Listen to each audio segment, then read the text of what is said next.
Hello, and welcome to the Albright Scholar for December 2021. My name is John Pankratz. I teach history at Albright, and each month it's my privilege to welcome BCTV viewers and residents of Greater Reading to take a glimpse inside our learning community up on North 13th Street, to look at the work being done by teachers and students, and to think about its impact on all of us. Well, we are coming to the end of a year, a very difficult and challenging year, 2021, and maybe we're going to have another difficult and challenging year ahead. But as we develop a sense of an ending, I wanted to commemorate the absolutely remarkable career of a legendary Albright colleague and professor, Dr. Archie Perrin.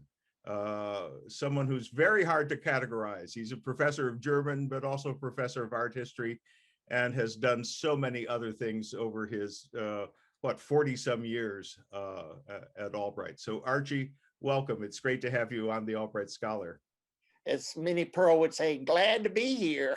Yeah, it beats the alternative, of course. Yes, yes. No, let me announce right off that my plans are to retire at the end of the spring semester after 43 years of service to this college. And then I had a year replacement leave at the University of Iowa, which I immensely enjoyed that too.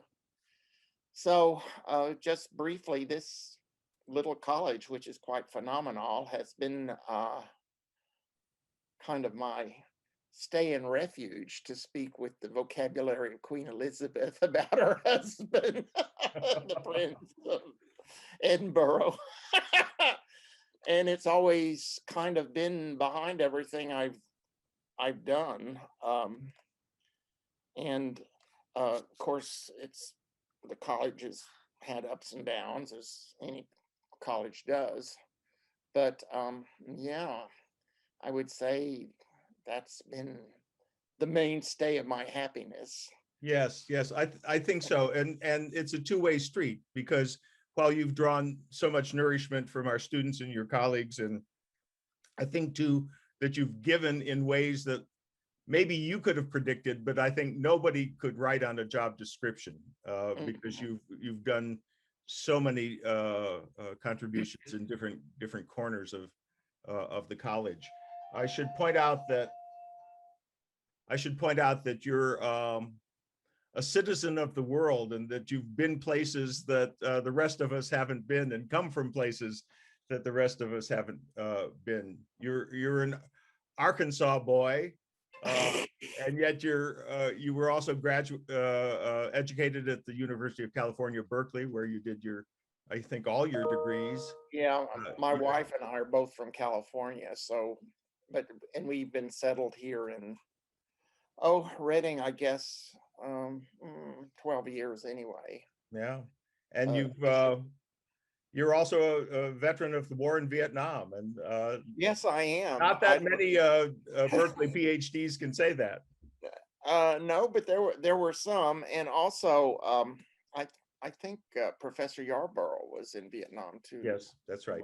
He was as well. And yeah, I've had some very, very close colleagues. Well, you, of course, and then Al Casacedo, I would mention him. And then Professor Tom Watke in art. He was a really close colleague. And oh wow,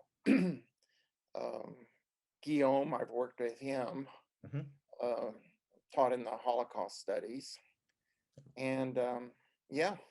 And then of course Gary, I think one of the I forgot. No, you didn't. I won't let you do that. I won't let you do that. Yeah, Professor Edelstein. While you're trained in German literature and philosophy, you really are also an art historian, and you're a very serious musician.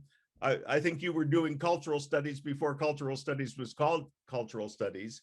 Yeah, And so, well, I always say it was with a capital C instead of a small yes, c. that's right. Maybe it's culture studies or culture. Yeah. Culture. But it's true that that's allowed you to link in with so many different colleagues and to be such an influence on different students. Oh, Uh, well, let me go on and just mention my sure. thanks, particularly to Professor Tartaglia, and Mhm. of course, Professor Edelstein, who is my partner in teaching that Aesthetic Rebels course. Yeah. I think I've taught it every year except when I was on sabbatical. He'd get someone else. um, since 86. Yeah. So that's a long Uh, time. multiple generations of students. And Oh, yes. it's one of those courses that you need at a liberal arts college, something that breaks students out of their normal expectations and their family habits and that sort of thing, and shows them a world of imagination and creation that they just never Oh, yeah. And anticipated. back then, of course, we under his leadership, we had an actual you would call it experimental film program on campus that went for years, and experimental film show put on by the students. Right. So that was a big deal. I was also active in the Domino Players. Don't forget Lynn Morrow. Now you Oh, see, we'll never forget Lynn Morrow. the No. giants are coming forth in my feeble memory. Uh-huh. Uh, she was quite a character, and I think I was in some ways much closer to her than possibly any of the other colleagues. She sort of supervised, well, you know yourself, she took over your life and supervised it. That was her habit, yeah. In a really old-fashioned way. I don't think any academician these days is able to be that imperialistic in Oh no. their psychological outreach. And I was, of course, in the Domino Players, less as an actor. I never liked acting, and I couldn't remember my lines, and I always kind of rewrote them. But yeah, it was hard for me to memorize things, anything. But yeah, I did the music for a whole bunch of. I was in 14 different productions, Yep. maybe more, because I had after I remarried in New York City in 1988. There was like a 10-year hiatus till we did the Three Penny Opera Right. under With Jeff. Professor Lentz's direction. And yeah, I did the music in that. Mm-hmm. And came back, and then I was in some other stuff and did some more music. You did the music in Mother Courage. Oh yes, as well with Lynn, and I that was acted her in that. last So production. yeah, so it was her last show at Albright, and you and your piano were off to my left, and I was on stage. You Yeah. remember that? You remember other things about it? The disaster. We won't go into that. Oh my goodness, yes. Oh, there's so many legends. But let's get back to the wonderful course with Gary Edelstein, because I know that that's been such an influence to so many different students. And you included avant-garde visual art in that, and literary art as well. Yeah, I taught the yeah, what you would call modern art, or what was modern art, and avant-garde art tendencies. Yeah, and then he picked them up in how they were taken over by experimental filmmakers. Actually, what turned out to be a weakness in the course was the fact that many mainstream filmmakers took over some of the techniques. I mean, you know that while the average person doesn't know too much about experimental film, or underground film, as we called it when I was a youth, it's very influential. It's very influential. It's tremendously influential, I would say that. And I know that through that class and through Gary's own film series, he brought a number of those experimental filmmakers to campus as well. On a regular basis. Well, that's a whole nother side of it.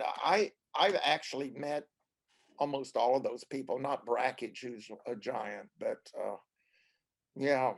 And it was also international. Some of the people came from Austria, if I remember, and oh, yeah, that was a big, that was kind of a big draw. Of course, we required that the students in our course attend some of the showings for that. They had to work with that too. There was resistance there. Oh, from time to time, as I said, many of our students come from relatively sheltered backgrounds, and oh, indeed, nothing indeed. sheltered about those films. No, nothing whatsoever. No. So, well, and also I've always been kind of a patron and very active in the Freeman Gallery Exactly. and its promotion. And when I came here, I mean, this is hard to, the arts are still very powerful at the college, but the art department at that time was on top of the whole heap. The music department was much more parochial, I would say. And yeah, so honestly, all these people, these artists in New York who became great names, almost all of them were out here. All passed through Reading at some point. Yeah. Yeah, and put on a show here or gave a lecture or something, about their work. I mean, I think Keith Haring, for example, came 3 times. Yeah. Of course, that was close to Kutztown, where he came from. Yeah. So that was a big deal. And of course, coming from Iowa and Berkeley, Iowa had the writers' workshop, which I didn't participate in it, but I went to a lot of the performances of, and made friends with this East German communist writer, Eberhard Panitz, who, well, we had kind of a friendship going that lasted for years. And we, in fact, when we were living in New York, Mary Jean and I received his elder son for 3 weeks and showed him something about America. We took him to Washington, and I think I even took him to meet my parents, who were living in retirement in Arkansas. Oh, wow. Wow. Yeah, so that had definitely a formative, that was in 94. And yeah, I've always, I was never as good with names as you are. Absolutely not. And that's one thing I like about online teaching is I have I hate the little passport. There on Zoom, we can see people's name in the corner. I know who I'm calling on and who the picture is. Of course, that doesn't give much information about the person, but I think too, something I've always admired about you as a teacher and as a colleague is that you're continually being refreshed by travel and by study in other corners of the world. Oh, yes. So you've traveled almost every place, certainly Europe, but also Asia and Latin America. And then I know you've always made the best use of your sabbaticals, and you've done a series of art history seminars at Columbia and other places. Oh, yes. In film studies, actually, I have, if we had a film program, I could participate in that. And there are other people who could too, like Professor Lehman has a lot of training in that, I think. And there was that. And then, of course, for Professor Hamwi, I was obliged to study Asian art, Korean, Chinese, and Japanese. And then I combined that with African art. I had a seminar on that too, which was the most difficult art history course I ever had. It's almost, I would say, 80% anthropology. Yeah. You know, it's not based on history at all. That the various styles are Right. determined by geographic location, which is a very, very, I would say, minor factor in Western art. I mean, That's you right. have, Because already there's an artistic community from the 18th century on that is international and mutually informed, and the greats are looking at the greats and being yeah, influenced by that. And it's a different context. yeah. But So we, by the same token, in Europe, it's very often the elite that is enjoying fine arts, whereas in Africa, yeah. everybody is working with what we call art Oh as yeah. part of their daily spirit. Well, I mean, there's so many different languages in Africa too. I mean, it's just a conglomerate of different languages, even in the Bantu group. Yep. And wow, um, they I've read, that doesn't mean it's true, and you know, in these days, and these days that doesn't signal anything, but Well, maybe you can it check. could You have be. to keep It checking. has Yes. truth potential. But that many African languages don't even have a word for art. Right. It's not a And separate concept. yeah, it's not a separate. It's not over here.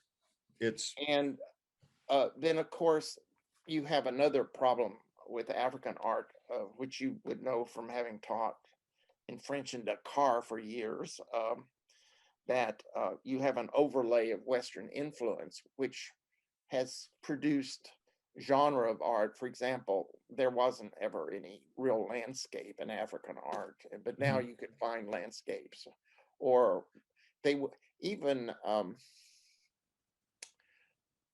well, what I liked about African art is it's heavily loaded towards the three-dimensional sculpture and masks, and these have had a tremendous influence on Western modern art and the development of modern architecture too. So yeah, it's been very influential. There's no question. There's no question. But I guess you were hired originally as a professor of German language and literature, right? Yeah, and I was on top of it to blow the trumpet of survivability, which I didn't actually have. I was specialized in medieval studies, and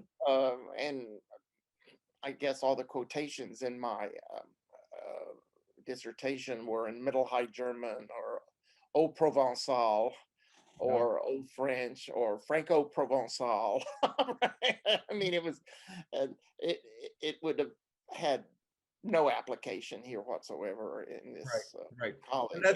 And that's often the tragedy of the World Language Department, that the faculty are trained with their PhDs in very specialized areas, and yet undergraduate students don't quite attain that linguistic proficiency to pursue it. Let me say in defense of my colleagues, and this isn't understood, and I actually learned this when I started working at Albright, and then I was at Göttingen, and the guy said, well, we were talking about their German students, you know, in Germanistic, and he said they haven't learned anything. And I said, well, I mean, what do you mean? And he said, well, you learned to speak German. And you know that to learn a foreign language and then to be intellectually conversant in the intellectual concepts of literature on the same level as the English department. Remember, there was a universal theoretical bowl of cherries in the 80s when I came to the college. Yeah. And that disappeared, but yeah, so, and Professor Myers, she'd never thought about that either, that she had actually learned French and was teaching, doing the same work as people in the English department, having had to make that gigantic step. Learning a foreign language is difficult. Right. And I think studying even what passes as your own culture in a serious and critical way, that's entirely different from simply growing up in a place and speaking your mother tongue. Oh yeah, that would be controversial with me. I don't think that people with heritage speakers of Spanish, for example, they should have to take another foreign language. I Might mean, as well. you see, I'm a really old-fashioned academician.